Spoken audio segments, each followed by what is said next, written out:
हिंदी साहित्य के स्टूडेंट हो आप लोगों का राजस्थान विश्वविद्यालय का पूरा हिंदी साहित्य का सिलेबस चेंज हो चुका है। पाठ्यक्रम नया आ गया है, नवंबर माह चल रहा है, नया आ गया है और आपने बहुत कुछ पहले पढ़ लिया है। लेकिन आप घबराइए मत, ऐसा कुछ नहीं है कि जो हम कर ना सकें।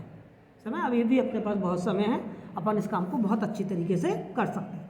देखो बेटा, मैं आपको ये समझा दूँ कि मतलब कुछ चैप्टर बदले हैं आपके। ये नहीं है कि आपका पेपर पैटर्न चेंज हो गया है, लेकिन हमको वो चैप्टर को समझना जरूरी है।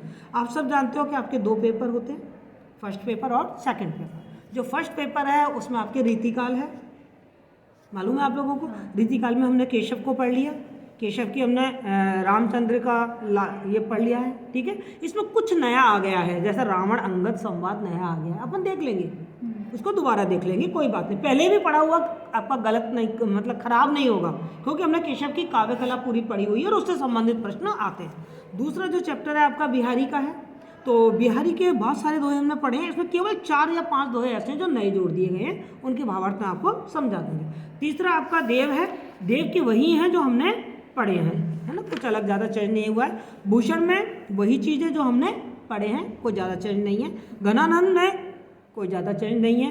आलम हम पढ़ चुके हैं और पद्माकर हम पढ़ चुके हैं, तो हमें इतने ही देख रहा है कि इसमें कोई ज़्यादा चेंज नहीं है। सेनापति में भी नहीं है। और रीतिकालीन साहित्य की प्रवृत्तियाँ, यानी कि फर्स्ट पेपर में हमारे कोई ज़्यादा चेंज नहीं है। फर्स्ट पेपर में आपके केवल 2 कवियों में थोड़ा सा चेंज आया है, एक केशवदास में आया और एक बिहारी में आया है, तो उसे हम कर लेंगे, कोई घबराने की आवश्यकता नहीं है। लेकिन सेकेंड पेपर में आपके काफ़ी चेंज आया है।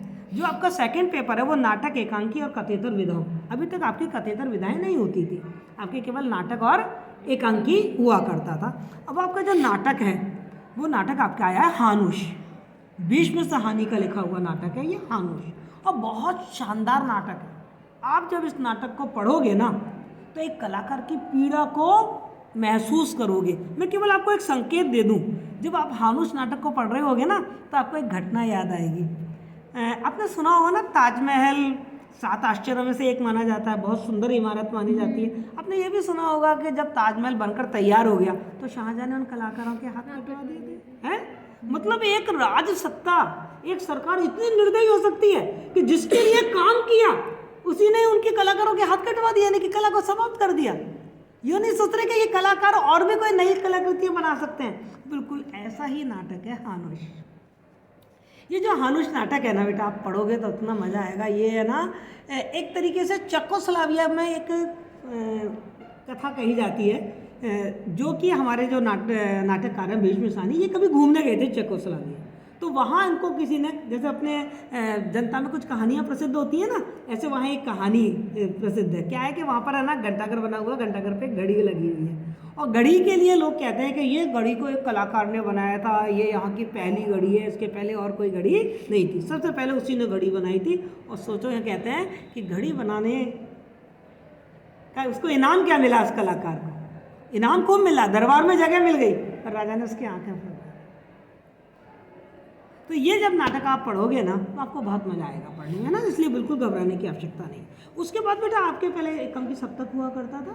अभी एकांक, उसमें केवल एक उत्सर्ग आपके कोर्स में जो हम पढ़ चुके हैं, है ना, बाकी के हमने पढ़े। तो देखो, ज्ञान कभी बेकार नहीं जाता, ज्ञान कभी भी। उपेंद्र नाथ अश्क है, तो उपेंद्र नाथ अश्क का अपन ने नाट्य कला, एकांकी कला पढ़ी रखी है, वो हमारे कहीं ना कहीं काम आने वाली है। और हरित गंधा एक एकांकी है। उसके बाद कथेतर गद्य आपके कोर्स में आ गया, रेखा चित्र, है ना। प्रोफेसर शशांक विष्णुकांत शास्त्री का है, आत्मकथा है बिस्मिल का जीवन, राम प्रसाद बिस्मिल। आपको पढ़ने में भी बहुत मजा आएगा, है ना। ये राम प्रसाद बिस्मिल हमारे क्रांतिकारी, जिन्होंने अंग्रेजों के विरुद्ध संघर्ष किया था। आपने वो गाना सुना होगा ना, सरफरोशी की तमन्ना अब हमारे दिल में है, वो इन्होंने ही लिखा था, है ना।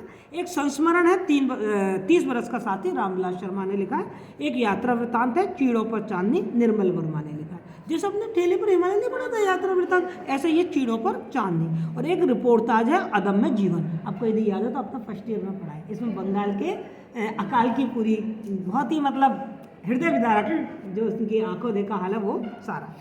पाठ 6 में, जो खंड 6 में आपके नाटक, एकांकी और कथेतर विधाओं का उद्भव एवं विकास है।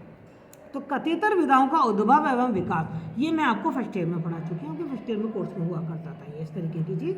और नाटक और एकांकी अपन पढ़ी चुके हैं कि नाटक किसे कहते हैं, एकांकी किसे कहते हैं, दोनों का अंतर वगैरह आपको याद है, सब बता चुके हैं हम आपको। तो इस तरीके से आपके ये 2 पेपर होंगे।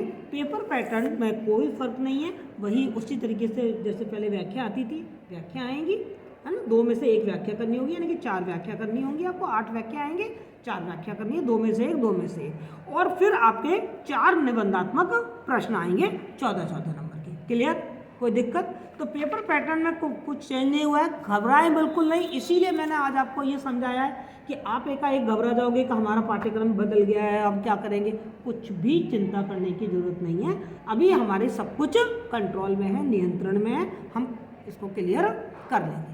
फिर भी यदि आपको पाठ्यक्रम से समझ, देखो ये मैं इसमें लगा दूँगी, इसका जो फोटो है वो पूरा मैं लगा दूँगी साथ के साथ, जिससे कि आपको कभी भी दिक्कत आए तो आप देख सकते हो। ओके, ऐसे ये सेकंड पेपर का भी मैं पूरा इसमें लगा दूँगी कि क्या क्या अपना पेपर आ रहा है। लेकिन फिर भी आपको कोई दिक्कत आए तो आप मेरे से पूछो, मैडम ये क्या चीज़ है, ये क्या है, ये सब समझ में हमें नहीं आ रहा है। ओके, लेकिन अब एक बात कहूँगी बेटा, ये कि हमने इतना कुछ पढ़ लिया था, उसमें से बहुत कुछ चला गया है, तो आप थोड़ी सी मेहनत तो आपको ज़्यादा करनी पड़ेगी, क्योंकि आप नई चीज़ें पढ़ोगे तो आपको थोड़ी सी मेहनत करनी पड़ेगी।